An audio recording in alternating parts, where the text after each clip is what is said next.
আপোনালোক সকলোৱে সহায় কৰিব তেতিয়াহ'লে বিজেপিয়ে বিহিৰাটো ইলেকশ্যন খেলিব। ঠিক আছে,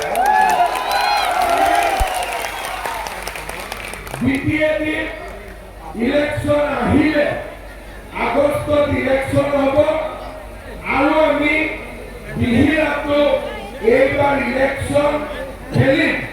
অকল খেলিম নহয়, আমি ইয়াৰ পৰা জিকিম। শ্ৰদ্ধা ৰাইজ, আপোনালোকে জানে যে বিজেপিয়ে আমি যদি প্ৰমোট ক'লোহেঁতেন যে আমাক 10টা সিট দিয়ক, আপুনি 30টা সিটৰ ইলেকশ্যন খেলক, আমাৰ একো অসুবিধা নহ'লহেঁতেন, আমি বুজাবুজি কৰি ল'ব পাৰিলোহেঁতেন। হাগ্ৰামা মহিলাৰীক যদি মই ক'লোহেঁতেন যে আপুনি 30টা সিট খেলক, মোক 10টা সিট দিয়ক, তেওঁ হা বুলিয়ে ক'লেহেঁতেন। কিন্তু এইবাৰ আমি 9টা 10টা সিটত ইলেকশ্যন খেলিব খোজা নাই। এইবাৰ বিটিআৰৰ ইলেকশ্যনত বিজেপি সৰ্ববৃহৎ দল হিচাপে আমি কোকৰাঝাৰৰ চৰকাৰ গঠনত শক্তিশালী ভূমিকা ল'ব বিচাৰিছো। কাৰণ শক্তিশালী বিজেপিৰ প্ৰয়োজন আছে। বিহিৰা ৰাইজে চিন্তা কৰক, 2003 চনত আমাৰ প্ৰথম বিটিচি গঠন হয়। আজি কিমান বছৰ হৈ গ'ল? 22 বছৰ। যেতিয়া বিটিচি গঠন হওঁতে যোৰ ল'ৰা মাকৰ কোলাত আছিলে, এতিয়া লাহেকৈ তাৰ বিয়া কৰাৰ বয়স হ'ব। তাৰমানে 22 বছৰ বিটিচি হৈ গ'ল। কিন্তু আজিও যদি মই বিহিৰা ৰাইজক সোধো যে আপোনালোকক বিটিচিৰ পৰা উলিয়াই লৈ যাওঁ, বহুতে ভালেই পাব, বহুতে ক'ব আমাক অসমত লৈ যাওক, বিটিআৰত থাকিব ইচ্ছা নাই। হয়নে নহয়? কিহৰ কাৰণে? যে মানুহে এতিয়াও বিটিআৰত নিজৰ পৰিচয় বিচাৰি পোৱা নাই। কিয় পোৱা নাই? কোনোবাৰ লগত মাটিৰ অধিকাৰ নাই, কাৰোবাৰ সংস্কৃতিৰ অধিকাৰ নাই, কাৰোবাৰ ভাষাৰ অধিকাৰ নাই, আৰু কোনোবা মানুহে মনতে ভাবে যে আমাক যেন দ্বিতীয় শ্ৰেণীৰ নাগৰিক হিচাপে গণ্য কৰা হয়। ভাল বৰষুণ পৰি আছে নহয় জানো? চবেতো বাহিৰতো ছাতি লৈ আছে, ইয়াতো ছাতি লৈ আছে। এতিয়া দীঘলকৈ কওঁ নে সৰু কৰি কওঁ? ইমান কৰি নে ইমান কৰি? ঠিক আছে, যোনে যোনে বৰষুণ আছে অলপ আগুৱাই আহিলেও কথা নাই। আৰু ইয়াতে বৰষুণ নাই, দুই এজনে ওলাই আহিলেও কথা নাই। ঠিক আছে, আজিৰ সভাত আমাৰ নিৰ্বাচন ঘোষণা কৰা হ'ব।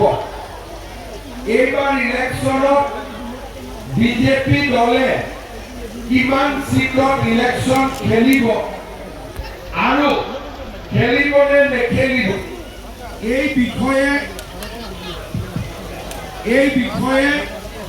ঠিক আছে,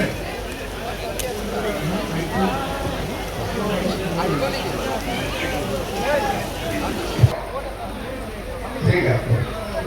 এইবাৰ ইলেকশ্যনত আমি যেতিয়া গম পাওঁ যে আমাৰ বিটিএবিত ইলেকশ্যন আহি আছে, আমি কিমান সিটত ইলেকশ্যন উঠিম, আমাৰ মাজত আলোচনা হ'ল যে আমি কম সিটত ইলেকশ্যন খেলিব লাগে নে আমি বেছি সিটত ইলেকশ্যন খেলিব লাগে।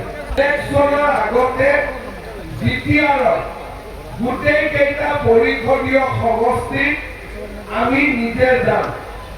যোৱা 10 দিনত মই মুদৈবাৰী সমস্যাৰ আমি সমাধান কৰি মই প্ৰমোদ বৰদলৈয়ে কৈছিলো যে প্ৰমোদ, এই মানুহখিনি আজি বানপানীত মাটি যোৱাৰ কাৰণে চৰকাৰে আহি বহুৱাইছে নন কেডেষ্ট্ৰিয়েল ভিলেজ হ'ব নোৱাৰে ইয়াক আমি ৰেভিনিউ ভিলেজ কৰিব লাগিব মানুহক মাটিৰ পট্টা আমি দিব লাগিব প্ৰমোদ বড়ো ডাঙৰীয়া মই এই কথা কৈছিলো আৰু সাৰ্ভে লাগে কিবা লাগে ৰাজ্য চৰকাৰে সহযোগিতা কৰিছিলে আজি মই অত্যন্ত আনন্দিত যে আমাৰ এপিসি ব্লক ৰেভিনিউ গাঁৱলৈকে গৈছে আৰু মই নিশ্চিত বিটিএডি ডাইৰেক্ট চৰকাৰ নহওক কিয় এইবাৰ এপিসি ব্লকৰ মানুহে মাটিৰ কাগজ পাব লাগিব আমি একেলগে কাম কৰিছো মই প্ৰমোদ বড়ো ডাঙৰীয়াকো ধন্যবাদ দিম যে মোৰ কথা শুনি তেখেতে ৰাইজৰ এই কামখিনি আগুৱাই লৈ গৈছে কিন্তু এটা কথা আমি মনত ৰাখিব লাগিব অকল এবিসিয়ে নহয় বিটিআৰ আমাৰ সকলো মানুহে 26টা জনগোষ্ঠীৰ মানুহে মাটিৰ অধিকাৰ পাব লাগিব আৰু তেতিয়াহে বিটিআৰ আগবাঢ়ি যাব পাৰিব আমি বিপুল ভোটত জয়লাভ কৰোৱাই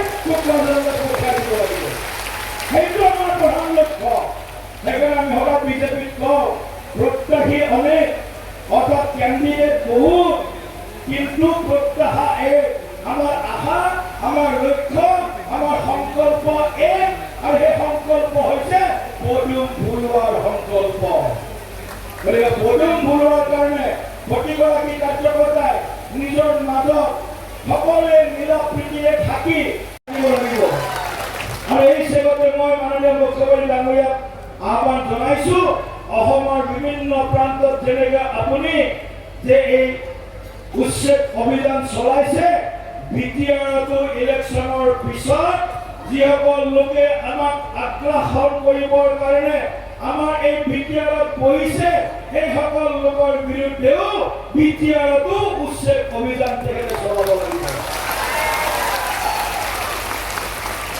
কাৰ্যগত হ'ব এখন জিলা ইয়াত সকলো আমাৰ কৃষক বন্ধুৱে অন্নদাতা কৃষক বন্ধুৱে এই বিটিআৰত বাস্কা জিলাখনৰ জৰিয়তে আমাৰ অৰ্থনৈতিক ভেটি মজবুত কৰি আছে সেইকাৰণে বাস্কা জিলাৰ কৃষক বন্ধুসকলকো মই আজি সভাৰ পৰাই মই শ্ৰদ্ধা আৰু নমস্কাৰ জনাইছো সকলো ৰাইজলৈ মই নমস্কাৰ জনাইছো।